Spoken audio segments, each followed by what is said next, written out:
일단 쟁점별 판단이 모두 끝나야 그것 또한 수요일에 적어도 수요일에는 판가름이 나야 이제 이번 주 금요일 선고가 가능한데 지금 일단 화요일에 내일 박성재 법무부 장관 탄핵 변론길도 껴 있고요.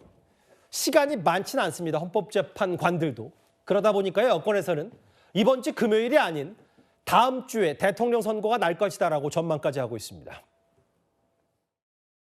저는 이번 주 한 수요일, 화요일, 수요일 정도에 한덕수 총리 복귀가 먼저 이루어질 것이라고 생각합니다. 최재해 감사원장하고 재판 모양이 똑같은데 그게 딱 일주일 차이가 나요. 변론 종결 기일이. 이번 주 목요일에는 선고가 돼야 정상이거든요. 이제는 한덕수 총리 선고기일 잡는 건 불가피해졌다. 예. 그걸 잡고 나서야 대통령 탄핵에 대한 선고기일이 논의될 수 있다. 오히려 이번 주에는 한덕수 총리에 대한 선고가 있을 것 같고 네. 그래서 대통령 선고기일은 좀 더 밀릴 것 같다라는 전망이셨어요. 네, 그 다음에 잡힌다는 거죠. 예.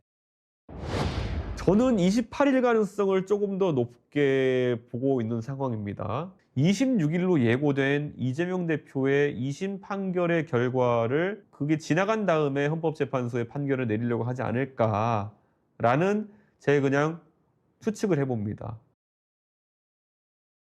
그런데 오늘 아침 신문에 이런 보도 하나 나왔어요. 강성필 부위원장님. 네. 워낙 그 8명의 심증에 대한 4대 4냐 뭐 전원일치냐 워낙 설왕설래들이 많아서 이런 것조차 꽤 중요한 뉴스거리가 되던데 한 헌법재판관이 13일 그러니까 지난 목요일에 예정됐던 약속을 취소하면서 23일 뒤에 보자고 연기했다고 했다. 그러면 이번 주 내에 선고 나는 거 아니냐.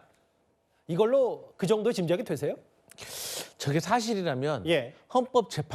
해당 헌법재판관은 얼마나 화가 나겠습니까? 그래서 저는 왜 화가 나요? 아니 자기하고 내밀하게 이렇게 약속을 잡은 걸 가지고 예. 이것을 외부에다 흘려버리면은 그리고 나서 만약에 21일이나 20일 날 선고를 하게 되면 저 헌법재판관은 선고를 하기 전에 사실을 흘려버린 거 아니에요. 예. 그러면 헌법재판관의 어떤 명예에 엄청난 저는 흠결이 생기는 거라고 보거든요. 그래서 저는 그 헌법재판관이 누구인지 실명을 저는 언급하지 못한다면 전혀 의미가 없다. 저는 그렇게 생각합니다. 그리고 이제 이게 2, 3일 전에 선고에 대해서 예고를 한다? 저는 이것도 이제 원칙상 좀 무의미해진 것 같습니다. 사실 2, 3일 전에 꼭 이거 예고를 해야 된다는 게 원칙도 아닌 거잖아요. 그렇기 때문에 저는 지금은 뭐 한간 언론의 보도에 따르면 오전에 예고하고 오후에 선고할 수 있다. 그 이유가 미리 예고를 해버리면 어떤 사회적 갈등이 커지기 때문에 기습적으로 할 수도 있다라는 저는 주장도 설득력이 있다고 생각을 하거든요. 지금도 사회적 갈등은 사실 네. 할 만큼 격화될 만큼 격화됐는데 오전에 공지를 하고 오후에 발표할 수도 있다고 강성필 부위원장 전망하셨네요. 예. 그러니까 이건 제 개인의 생각이 아니라 예. 한간에 벌써 이렇게 예상들이 많이 있는 것이거든요. 그렇기 때문에 저는 이제 저 어떤 헌법재판관이 약속을 연기했다는 이유로 예. 저는 그래서 뭐 20날이나 21일 날 선고한다는 것은 조금 이제 근거는 조금 부족해 보이고 근데 그럼에도 불구하고 어쨌든 내일 18일 날 박성재 법무부 장관에 대한 변론이 있고 예. 또 바로 연속해서 어떤 그런 큰일을 헌법재판소가 치르지 않는다고 하니 예. 그래서 이번 주 안에 결론을 내린다고 하면 뭐 21일 정도 금요일 정도가 선례에 비춰봤을 때 맞지 않냐라고 하는데 중요한 거는 굳이 2, 3일 전에 예고를 하지 않고도 저는 할 수 있을 가능성이 있다. 저는 그렇게 판단합니다. 이 얘기에 대해서는 다른 부분들의 의견도 좀 들어봐야 되는데 지금 여권의 대체적인 시각 중에 하나가 아까 주진 의원이 얘기했던 4대 4 기각, 4명의 재판관은 이미 인용을 심증을 굳혔고 나머지 재판관들 설득 중이다. 혹은 이번 주도 힘들지 않냐라는 거에 추가로 하나 더 있는 게 오늘 정확히는 어제였죠. 한덕수 총리에 대한 탄핵건은 이미 평의가 끝났다. 헌법재판소가 이걸 왜 선고 안 하냐. 어제 권성동 원내대표 이런 말을 했습니다. 탄핵 소추는 국회의 의결로 시작한 만큼 피청구인의 최종 의견으로 탄핵 심판을 마치는 것이 헌법과 법률의 정신입니다. 피청구인에게 최종 의견 진술 기회를 다시 한번 드리겠습니다. 네. 특별히 더 드릴 말씀 없습니다. 네, 알겠습니다. 이상으로 변론을 종결하고 선고기일은 재판부 평의를 거쳐 정해지면 양측에 통지해 드리도록 하겠습니다. 이상 마치겠습니다. 제가 여러 경로를 통해 입수한 정보로는 한덕수 총리의 탄핵 사건은 이미 평의가 끝났다고 합니다. 평의 내용까지도 말들이 새어나오고 있습니다. 제가 들은 이야기를 구체적으로 할 수 있지만 집권당의 원내대표로서 참겠습니다.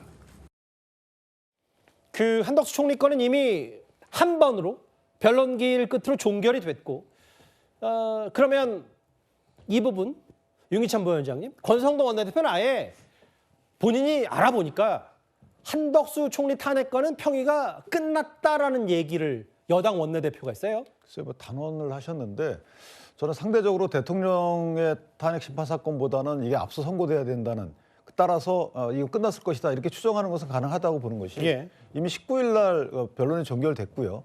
그다음에 그 이후에 뭐 증거 관련해서 여러 가지 국회 소추단이 노력을 했지만 실제 이루어지지 않았단 말이죠. 그러니까 그렇다면 이제 평의에 들어갔을 것이고, 그다음에 한덕수 총리의 평의 과정을 보면 쟁점 중에 그 권한대행의 탄핵 소추 의결 정족수 문제가 있기 때문에, 만약에 이게 정족수 문제에서 200인 이상이어야 되는데 왜 150인 이상으로 했느냐라고 재판관들이 인정을 하게 되면 이게 상당히 혼란스러운 결과가 초래됩니다. 그러니까 그간에 임명됐던 두 분의 헌법재판관이 했던 재판도 문제가 될 여지가 있기 때문에, 극단적으로 보면, 따라서 저는 논리적으로 저 부분부터 판단할 수밖에 없었을 것이고, 어떻게 결론 나오든지 간에. 그렇다면 대통령의 그 심판 평이나 판결이 끝났다면 당연히 한덕수 총리에 대한 평의 판결은 끝났을 것이다. 아마 이런 취지에서 나온 평가가 아닌가라는 생각이 들어서, 그렇다면 한덕수 총리에 대해서는 왜 안 하느냐의 문제가 생기는 거죠. 평의 판결이 끝났으면 왜 안 하느냐. 이게 사실 재판이 끝났으면 선고를 해야 되는 건데, 뭐 대통령과 같이 하려고 또는 대통령 뒤에 하려고 이런 식의 어떤 정부적 고려를 한다는 것은 안 되는 거죠, 재판부에서. 따라서 저는 개인적으로 대통령 선고는 다음 주 이후로 가고, 이번 주에는 한덕수 총리에 대한 선고가 돼야 되는 게 맞다고 보고, 그럴 가능성이 크다고 보고요. 더군다나 대통령의 경우에는 조지호 청장에 대한 그 형사 재판이 이번 주 목요일 날 있단 말이죠. 그때 공소사실 인정 여부에 대한 의견을 밝힙니다. 형사 재판이요? 그렇다면 조지호 청장 등의 공소사실 인정 여부의 결과까지 감안해야지만 대통령에 대한 평의에 반영될 수 있기 때문에 결국은 다음 주로 가고, 이번 주는 한덕수 총리에 대한 선고가 이루어져야 되는 게 아닌가, 그런 취지의 아마 전망이 아닌가 싶습니다. 그러니까 이제 여당에서는 마땅히 한덕수 총리 건에 대한 선고가 먼저 나와야 된다. 헌재를 이렇게 압박하고 있는 당위성 얘기를 하고 있고, 구장현 변호사님. 아예 아까 주진우 의원의 전망 중에는 이번 주 화수 중에 한덕수 총리에 대한 선고, 그러니까 이제 그 다음 주 화수 정도에는 또 나와야, 그러니까 이번 주죠 정확히는, 법무부 장관 1차 변론 끝나고 한덕수 총리 건 수목 중에 한덕수 총리가 복귀해야 된다. 주진우 의원 이런 주장까지 하고 있어요. 그렇죠. 그리고 제가 생각하는 그 선고 일정도 정확하게 저거랑 맞습니다. 그래서 제가 윤 대통령에 대해서 3월 말로 얘기 드렸었잖아요. 그 전에 이제 한덕수 총리에 대한 선고가 있어야 된다라고 평가를 했었기 때문에 저도 일정을 아까 그렇게 말씀을 드렸던 것이거든요. 이거는 법적으로도 그렇고 정치적으로도 그렇고 한덕수 총리에 대한 건 선결 문제로 보는 것이 맞습니다. 왜냐하면 일단 정치적으로 봤을 때는 여당에서는 한덕수 총리에 대한 선고 먼저 하라 그러잖아요. 그리고 야당에서는 지금 8대 0으로 탄핵이 될 것이다라고 자신하고 있잖아요. 그럴 경우에 민주당 입장을 전제로 했을 때도 사회적 혼란을 수습하기 위해서는 장관 권한대행이 아니라 총리 권한대행이 들어와 있는 것이 맞습니다. 혼란에 대비하는 차원에서도 그런데 민주당에서 그걸 거부할 이유는 없지 않겠습니까? 두 분에 대해서는 명확한 차이가 있어요. 총리에 대해서는 국회의 동의를 얻었기 때문에 민주적 정당성이 있고, 장관은 지명을 했기 때문에 차이가 굉장히 많습니다. 이럴 때 혼란에 대해서 수습하기 위해선 총리 권한대행이 들어와 있어야 되는 게 아니냐라는 거에 대해서는 반대할 근거는 명확하지 않다. 이렇게 생각을 하고, 법적으로 따져보면은 방금 윤기찬 변호사님께서 말씀하셨듯이 정족수에 대한 문제가 선결 문제가 되어야 합니다. 계속 최상목 권한대행에 대해서도 압박을 넣는데, 이게 만약에 한덕수 총리에 대한 선고에서 정족수 문제가 정리가 된다면 그런 탄핵을 통한 겁박은 앞으로 유효하지 않거든요. 그러니까 지금 민주당 쪽에서는 마은혁 재판관을 임명하기 위해서는 한덕수 총리를 아직 쥐고 있는 게 낫지 않냐. 헌재에서도 그런 고려가 있지 않을까 이런 생각이 드는데, 사실 탄핵했던 사람이 기각해서 돌아왔을 경우에 마은혁 재판관 임명 안 한다는 걸 가지고 재탄핵은 못 하거든요. 그러니까 그런 것들이 고려됐기 때문이 아닌가 싶은데, 사실 헌법재판소가 그런 걸 고려해가지고 선고 시점을 앞으로 밀고 뒤로 당기고 이렇게 하는 거는 옳지는 않습니다. 그거는 헌재가 정무적인 고려를 해서 스스로 정치행위를 하는 거거든요. 알겠습니다. 근데 헌재는 정치적인 사건을 다루는 사법기관이지 정치행위를 하는 집단이 아니고 정무적 판단할 때가 아니다. 아니다. 그리고 국민을 위한 것을 첫 번째로 삼아야 되는데 여기서 이제 또 방어 논리로 하나 또 얘기하시는 분이 있어요. 한덕수 총리에 대한 사건을 선고했을 경우에 윤 대통령에 대한 사건에 심증이 드러날 우려가 있다. 이렇게 얘기하는데 사실 정확하진 않아요. 왜냐하면 쟁점이 굉장히 미세하게만 겹치거든요. 국무회의 과정에서만 한덕수 총리가 관여가 있고 예. 포고령이나 체포지시나 이런 건 아예 모르시잖아요. 그분. 내란죄 부분. 그렇죠. 관여가 전혀 없어요. 그러니까 그 부분에 대해서 미세하게 겹치는 것 때문에 심증이 드러날까 아닐까 요거는 사실 의미는 없고 예를 들어서 이재명 대표 사건도 공범들이 다 실형 나오고 이랬지만 예. 이재명 대표에 대한 사건은 별개고 의미 없고 영향 안 미친다 이렇게 주장하잖아요. 더 미세하기 때문에 그런 거 고려할 때는 아닙니다. 이렇게 생각합니다. 그 강성필 부위원장님. 근데 저는 민주당 사람들도 저도 가끔 이제 취재해보고 하면 아예 한덕수 총리 건 뭐 동시선거나 대통령 선거가 먼저지라고 하면서 한덕수 총리 건에 대한 건 예상을 잘 안 하시더라고요. 민주당에 물어보면. 실제로 한덕수 총리 건에 대해서 여당은 8대0 그러니까 탄핵 기각, 복귀 이걸 완벽히 예상하고 있는데 민주당 기류는 어떻습니까? 그러니까 그 앞서서 우리가 윤석열 대통령과 관련된 탄핵 심판에서 민주당의 주장처럼 8대0 전원 인용이다라고 하면 예. 왜 지금 선고를 안 하냐라고 주장을 하잖아요. 국민의힘에서. 예. 그건 마찬가지인 거예요. 국민의힘의 주장처럼 한독수 국무총리와 관련돼서 예. 지금 뭐 탄핵이 기각될 거다라고 지금 확신하고 있잖아요. 그러면 왜 선고를 안 하는 겁니까? 그렇기 때문에 앞뒤가 맞지 않는 거고 예. 저희 민주당이 봤을 때는 동아일보 기사에서 명쾌하게 나왔잖아요. 예. 한독수 권한대행에 대한 탄핵 소추 사유가 윤석열 대통령 탄핵 심판 소추 사유와 겹치는 면이 있기 때문에 윤석열 대통령에 대해서 한독수 권한대행에 대해서 먼저 이것을 결론을 내버리면 이 윤석열 대통령 탄핵 심판에 대해서도 이게 미리서 심증을 볼 수가 있는 것이다. 예. 저는 거기에 대해서 설득력이 있다고 생각합니다. 다만 이제 아까 구 변호사가 방금 전에 직전에 말씀하셨던 것처럼 한덕수 총리권과 대통령 탄핵권은 미세하게만 겹치지 그렇게 절대적으로 교집합이 있는 건 아니니까 분명히 한덕수 총리권 먼저 선고해도 되고 여당에서도 복귀까지 점치는 참 복잡다단해졌어요. 이게 이 시점을 입체적으로 좀 봐야 될 것 같아요. 이쪽 면도 보고 저쪽 면도 보고.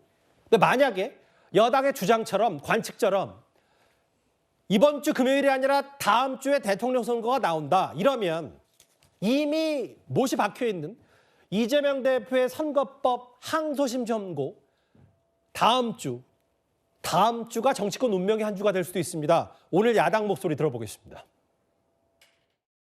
헌법과 민주주의의 최후의 보루로서 오늘 중 선고기일을 지정할 것을 촉구합니다.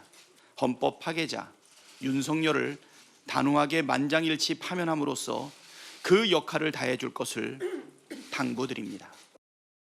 나와야죠. 국민들의 어떤 불안감, 사회적 혼란들이 계속 너무 가중되고 있기 때문에 재판관들도 이런 부분들 빨리 좀 정리해야 되겠다 이런 생각들은 가지고 계실 것 같아서 이번 주에 기대합니다.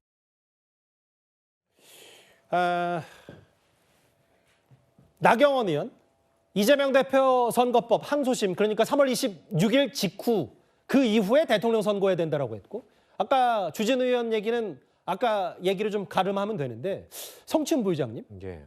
일단 오늘이 지났어요. 헌법재판 거의 이제 저녁 6시가 다 돼가니까 예. 전 이례적으로 본 게 박찬대 원내대표가 직접 나서서 아예 오늘 중으로 대통령 선고기를 지정해야 된다. 압박 아니라 압박을 했습니다. 뭐 헌법재판소는 저걸 압박으로 느끼지는 않을 겁니다. 근데 그 박찬대 원내대표가 이야기하는 것은 좀 원론적인 이야기. 지금 국정공백이 길어지고 있는 것은 우리나라에 좋지 않기 때문에 예. 최대한 빨리 판결을 내려주는 것이 좋을 것이다라는 차원에서 이야기를 한 것인데 예. 근데 지금 여당 의원들은 이재명 대표 재판이 먼저 나와야 된다고 주장을 하잖아요. 이거는 예. 100% 정치적 이익을 따져보고 지금 주장을 하는 거 아니겠어요? 근데 예. 아까 구자룡 변호사께서 잘 말씀해 주셨지만 저는 헌법재판소는 정무적 판단을 하면 안 되는 곳입니다. 그렇기 때문에 형사재판과 이재명 대표의 형사재판과 이 헌법재판을 연관시켜서 선고기일을 조정한다? 이건 있을 수가 없는 일이죠. 그럼에도 불구하고 국민의힘 의원들이 이렇게 주장을 하는 것은 이런 얘기들 많이 하더라고요. 탄핵 선고가 먼저 나오고 이재명 대표의 2심 재판 결과가 나오는 게 그 것과 그리고 2심 재판 결과가 나온 이후에 그다음에 탄핵 선고가 나오는 건 이건 느낌이 다르다. 뭐 이런 얘기들도 많이 하는데 결국은 날짜 때문입니다. 이재명 대표의 2심 선고가 나온다면 대법원 판결까지 3달 정도가 최소 3달 정도가 걸리게 될 텐데 네. 만약에 이재명 대표의 재판 결과가 먼저 나오고 만약에 탄핵 선고가 있게 되면은 아마도 대선 기간 안에 혹시나 대법원의 판결이 나올 수 있는 가능성이 높아지기 때문에 그런 정리적 판단에 의해서 뭔가 지금 여당 의원들은 그 이후에 해야 된다. 아까 이준석 의원도 우리가 영상으로 봤을 때 28일을 예측했던 게 본인의 희망도 담겨 있는 거죠. 뭔가 그렇게 해서 최대한 뭔가 이재명 대표의 대법원 판결이 혹시나 있을 조기 대선 기간 동안 나올 수 있는 확률을 높이기 위해서 본인의 희망을 담아서 그렇게 이야기한 건데 저는 우리가 방금 다뤘던 한덕수 국무총리의 탄핵 심판은 두 가지 탄핵 심판이 전 연관성이 있다고 보기 때문에 그거는 헌법재판관들이 좀 신경을 써서 어떻게 뭐 배치를 앞뒤로 하든 뭐 며칠 차이로 하든 이런 것들 고민하겠지만 이재명 대표의 재판 일정은 전혀 고려하지 않을 거라고 저는 생각합니다. 근데 갑자기 궁금해진 게 그러니까 3월 26일과 뭐 맞부딪힐지 뭘지 저도 잘 모르겠는데 지난주 금요일이었나요? 국회 측 탄핵소추위원장인 정청래 법사위원장이 뭐라 그랬냐면 SNS에 본인들한테 하도 물어보는데 나 가짜뉴스다 아니고 전혀 모른다고 했는데 뭔가 국민의힘에서는 헌법재판소 내부 취재가 되는지는 모르겠지만 여러 설왕설래들이 있고 박찬대 원내대표는 뭐 이 정도면 전혀 정보가 없는지 모르겠어요. 오늘 중에 선고기일을 지정해야 된다고 얘기할 정도면 민주당 내부에서도 전혀 감을 못 잡고 있는 겁니까? 지금 제가 헌법재판소는 여야 할 것 없이 헌법재판소의 정보는 아무도 못 듣고 있는 것 같아요. 그러니까 헌법재판소가 정말 철저하게 보안을 지키고 있는 것 같고 8명 이외에도 아까 앵커께서 시작할 때 말씀하셨지만 평의가 길어지면 이제 헌법재판 연구관들에게도 자료 요구를 하기 때문에 맞아요. 그들을 통해서도 이야기가 새어나올 가능성도 있는데 그 수십 명의 헌법재판 연구관조차도 아무런 정보를 흘리지 않는 걸로 보여집니다. 우리가 유일하게 흘려진 정보는 한 헌법재판관의 그 약속 일정 미뤘다는 그것밖에 없는 건데 내용과 관련해서는 정말 철저하게 보안을 잘 지키고 있기 때문에 양당 역시 이런 것과 관련된 발언을 하는 것은 민주당은 아까 말했듯이 원론적 차원에서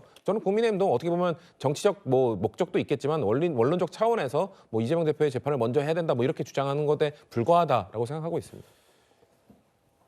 알겠습니다. 뭐 여권 내부 기류, 야권 내부 기류도 저희가 조심스럽게 살펴봤다면 여권에서는 4대4 기각, 의견 충돌 혹은 이번 주 아니다 다음 주다라는 얘기 말고도 한쪽에서는 각하 주장도 하고 있습니다. 화면을 만나볼까요? 이제 탄핵이 기각되는 봄이 올 것입니다. 탄핵이 각하되는 봄이 올 것입니다. 우리 국민들은 헌법재판소를 주시하고 있습니다. 탄핵은 반드시 각하되어야 됩니다. 권성동 원내대표도 그렇고 저도 그렇고 상당히 좀 우리는 이 헌재 결정에 자신감을 좀 보이고 있다. 이 기각이나 각하 둘 중에 하나 아니겠나. 지난주 금요일엔 윤상현, 전한길 이런 윤상현 친윤 의원들과 이제 보수 스피커, 강경 보수 스피커 전한길 씨가 아예 헌재를 각하의 길이라고 해서 걸으면서 시위까지 했었는데요. 윤기찬 부위원장님, 내용 CCBB를 가리는 기각보다 각하가 현실적이다. 아니 국민의힘에서는 3가지 이슈, 공수처의 절차적 문제라든지 여러 가지 법리적 근거를 대던데요.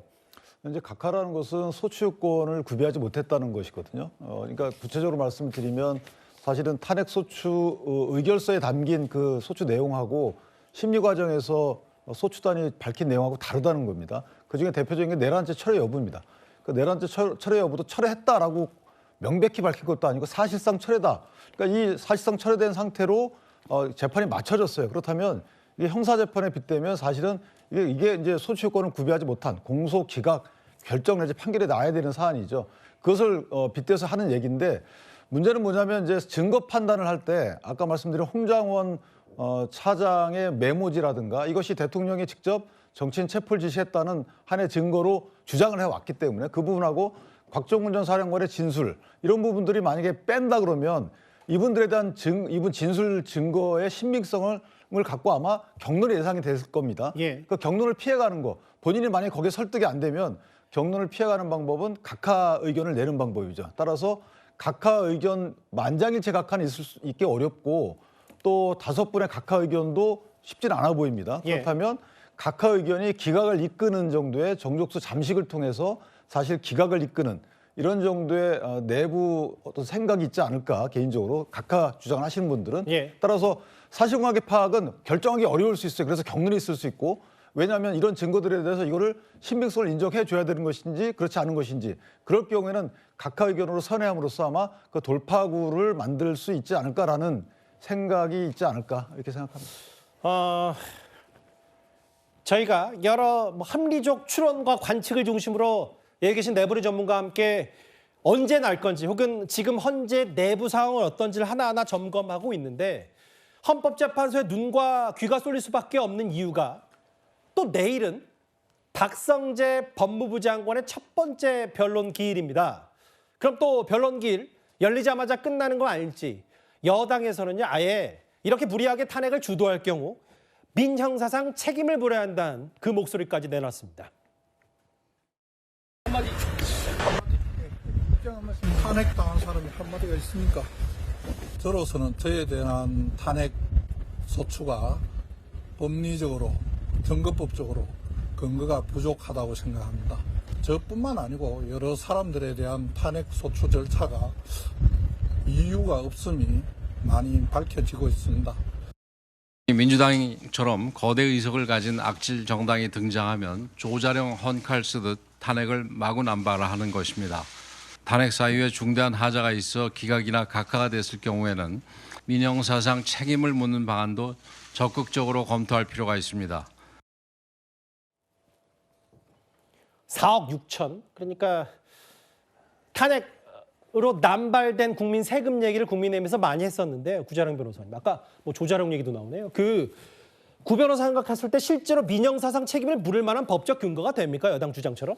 사실 이거는 무고 탄핵이다라는 주장이 설득력이 있다라고 생각을 합니다. 탄핵이라는 거는 굉장히 엄중한 사안에 대해서 써야 하고 전 세계적으로 탄핵이라는 것은 굉장히 엄중한 사안이므로 기준 자체도 높인다. 클린턴 대통령 때 그 상원에서 하이어 스탠다드라 그래서 그거를 우리가 법리로 중대한 헌법과 법률 위반으로 받아들였거든요. 이게 지금 전 세계적으로 동일하게 돌아가요. 그리고 거기에서 나왔던 논리가 탄핵이라는 걸 동원하기 전에 언론의 감시, 정치권의 비판, 그리고 형사상의 문제 제기 그걸로 해결하는 게 민주주의를 위해서 옳다. 그러니까 탄핵은 남발되어서는 안 된다라고 하는데 근데 더 문제는 우리나라는 직무정지가 걸리잖아요. 전 세계적으로 사실 거의 드문 경우거든요. 미국 같은 경우에는 탄핵 소추가 됐을 때 직무정지가 되지 않아요. 근데 직무정지라는 거를 우리 헌법이 부여했던 거는 국회에서 정말 책임감 있게 하겠거니라는 믿음을 줬던 것인데 이거를 그냥 정쟁의 무기로 썼던 것이기 때문에 이거에 대해서는 엄중한 책임을 묻는 것이 맞다. 그래서 이거를 검사하고 비교하는 경우도 있어요. 검사도 공소 제기했는데 무죄 나오는 경우 있지 않냐 이러는데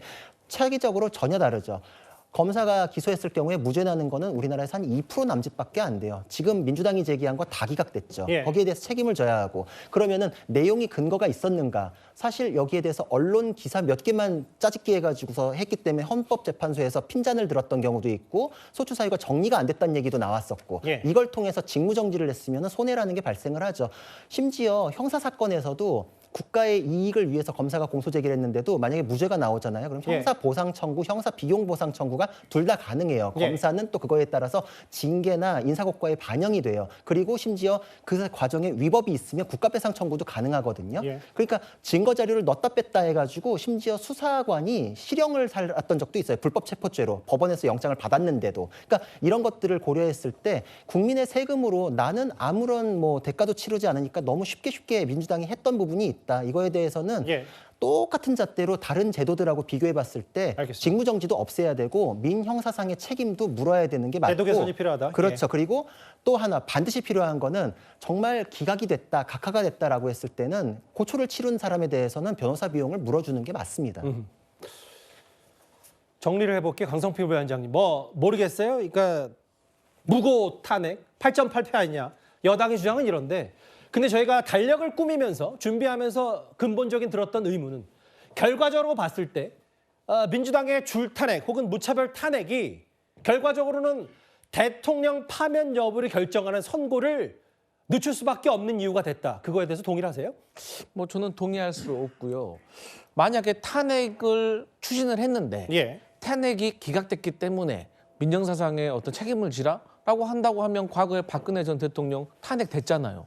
또 이번에 만약에 윤석열 대통령 탄핵되면 그건 어떻게 할 겁니까? 그리고 국회에서 탄핵 소추안이 통과되잖아요. 예. 그럼 국회 측 대리인을 선임을 하잖아요. 변호사를. 이거를 여당과 야당 간사가 추천합니다. 예. 근데 희한한 게 뭔지 아세요? 국민의힘은 민주당이 추진하고 있는 탄핵 소추안을 반대했잖아요. 그런데 변호사는 또 추천을 해요. 그럼 그 변호사는요, 또 위임장을 냅니다. 근데 딱히 일 안 한답니다. 그러니까 이거 잘못된 거 아닙니까? 유일하게 하나 윤석열 대통령 탄핵 소추안에는 그 국민의힘에서 변호사를 추천하지 않았다고 하더라고요.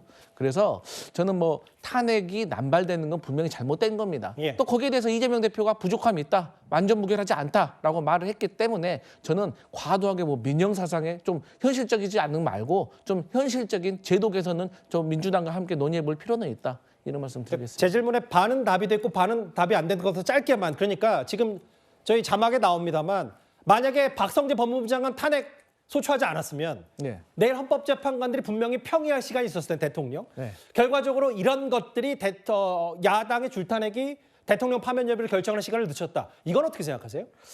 저는 뭐 많이 탄핵을 했기 때문에 그게 윤석열 대통령 파면을 연기시켰다, 지연시켰다. 그건 사실 제가 헌법재판관이 아니라서 예. 모르겠지만 예. 저는 그거 실무적으로 봤을 때는 조금 동의할 수는 없는 내용이다. 그렇게 봅니다. 알겠습니다. 내일도 있고요. 아예 다음 주로 연기될 가능성까지 여당은 점쳤는데 알겠습니다. 헌법재판관 8명의 생각, 머릿속을 다 들어가 볼 수는 없으니 지금까지 나온 사실과 여러 정황들을 토대로 저희가 그 내용을 미뤄 짐작해서 추론들을 해봤습니다.